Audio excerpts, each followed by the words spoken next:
Será que nós podemos confiar na justiça brasileira? Então fica nesse vídeo que eu vou te falar o que eu acho sobre isso.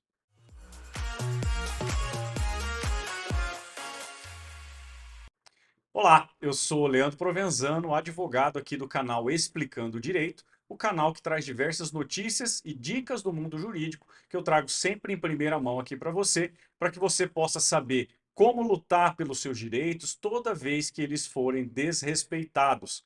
E antes de mais nada, eu já vou pedir para você se inscrever aqui no canal, caso você não seja inscrito, para você receber sempre em primeira mão toda vez que eu tiver uma notícia nova e uma dica mais importante para te passar.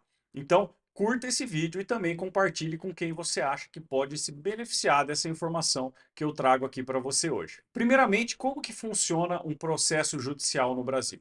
O processo funciona quando uma parte entra com uma petição inicial na justiça, o juiz recebe essa petição e intima a outra parte para apresentar a defesa. Depois disso, a gente tem a fase de produção de provas, onde cada uma das partes vai ter direito ali a utilizar de todas as provas possíveis para comprovar suas alegações dentro de um processo.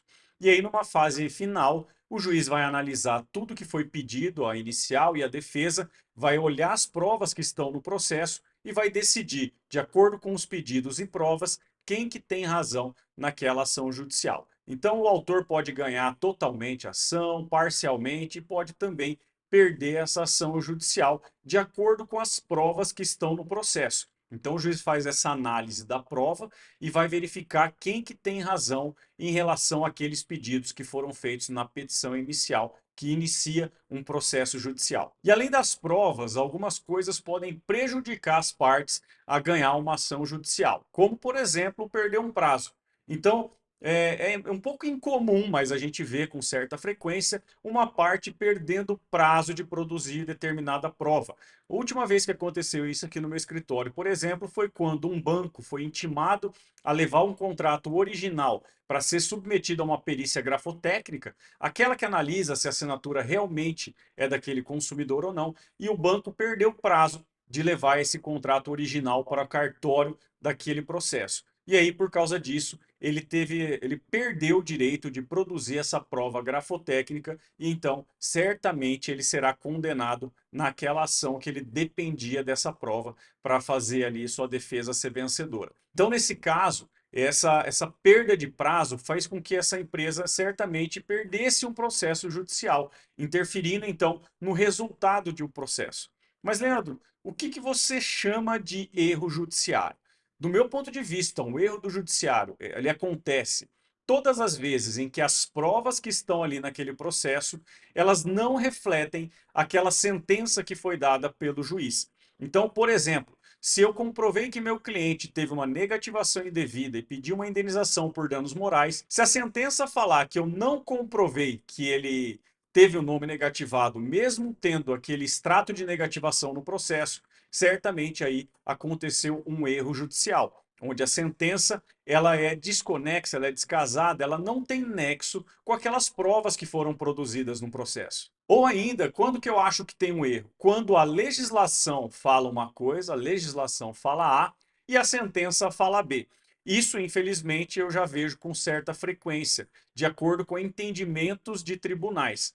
Então, tem determinados tribunais que adotam um determinado entendimento que muitas vezes ele não é compatível com uma legislação, muito embora a jurisprudência daquela região ela tenha aquele entendimento específico divergente de determinada lei. Isso é um fato que é um erro do judiciário, mas que traz certa previsibilidade para aquelas pessoas que estão ali no judiciário daquela região, porque a jurisprudência forma um entendimento que, ainda que sendo divergente da lei, ele é um entendimento que é conhecido por todos. E toda vez que acontece esse erro do judiciário, cabe a nós fazermos um recurso comprovando que houve um erro na sentença. E aí, normalmente, quando isso acontece, quando a gente consegue provar que houve um erro, onde a sentença não tem nada a ver com as provas que foram produzidas naquele processo, ou quando o processo não obedeceu algum requisito a que deveria, então normalmente a gente consegue ali vencer num grau recursal, numa instância recursal,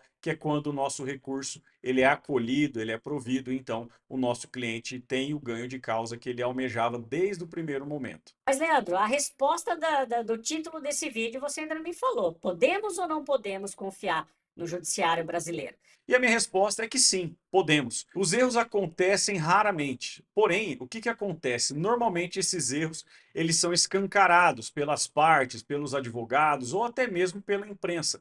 Então, sempre que há um erro judicial, esse erro é escancarado. E aí a percepção que a sociedade tem sobre o erro do judiciário, ela infelizmente é maior do que realmente acontece. Então essa questão, esse entendimento, essa percepção de erro do judiciário não reflete com a verdade. É uma minoria de processo em que as decisões são contrárias às provas, é uma minoria as decisões que são contrárias à legislação. Então, posso garantir para vocês, podem confiar na justiça brasileira, porque em 99% dos casos ela faz justiça. A não ser, é claro, quando uma das partes fez alguma bobeira, comeu barriga, não apresentou uma prova, aí não há que se falar em erro do judiciário. O que houve ali foi uma falha no dever de produção de prova das partes e jamais pode ser atribuída a responsabilidade ao Poder Judiciário, que só pode julgar de acordo com aquelas provas que estão ali no processo. Beleza?